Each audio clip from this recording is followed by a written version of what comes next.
E tau ana te pirimia a Christopher Luxon ki te paurangi kia whakaputa ai I te tauaki nui. I can announce that the 2026 election will take place on Saturday, the 7th of November. Most of our elections have been late October, early November, so it was when you look at the sort of international events beforehand, when you look at the national events, sporting events, that sort of was the logical time. Ko puta te rā o te pōtitanga ā-motu, ka mutu e whakarite ana ngā pāti. Ko te aranga mai o te taha utu, he painga mo te katoa. He oi anō, he pātai mo te taku he o te Māori.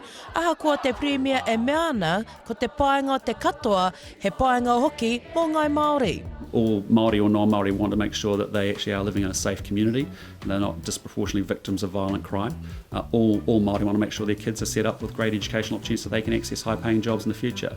That unites all New Zealanders. E tikana ngā kōrero, e whakapono ai ngā kōrero a Christopher Luxon.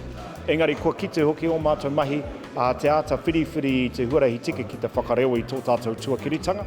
Ki ngā mahi mātou ranga nei, ngā kreme, mērā momo mahi. He oi, ka kore pia tēnei pāti e tūhono atu ki e tahi atu pāti. We're not going to be working with the Greens.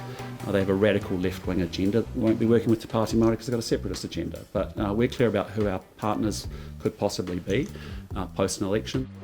Nā runga I ngā whakataunga tiriti me ngā whakataunga nohoanga e ai kia tama pōtaka me tukua ngai Māori I ngā pōtitanga ki te Pāti Kahurangi. Ngana ana ki te whakatau I ngā kreme tiriti, me kreme ke, ko te kreme whenua a Rode Stafford, ki te tauhi o te waka Māui. Nā reira, ko tō mātaka ki te mai I ngā mahi a Minita Metikaura, Minister Goldsmith, I tōna hia ki te whakatau I ngā kreme, me te whakatinana hoki I ngā ritenga I raro I ngā whakataunga kreme.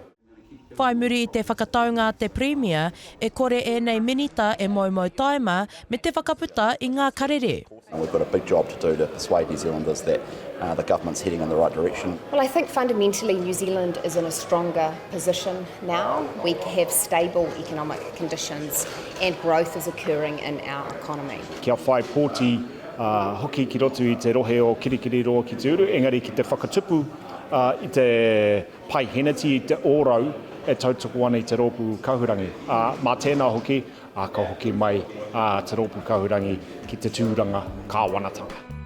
E iwa ngā marama ka hua ki ngā pōtitanga, e anga whakamua ēnei kaito rangapu ki te whakaputa I a rātou ne ke hanga.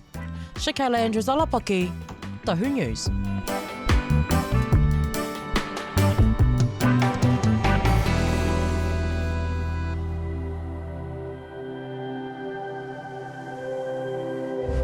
Ko te reo, te take.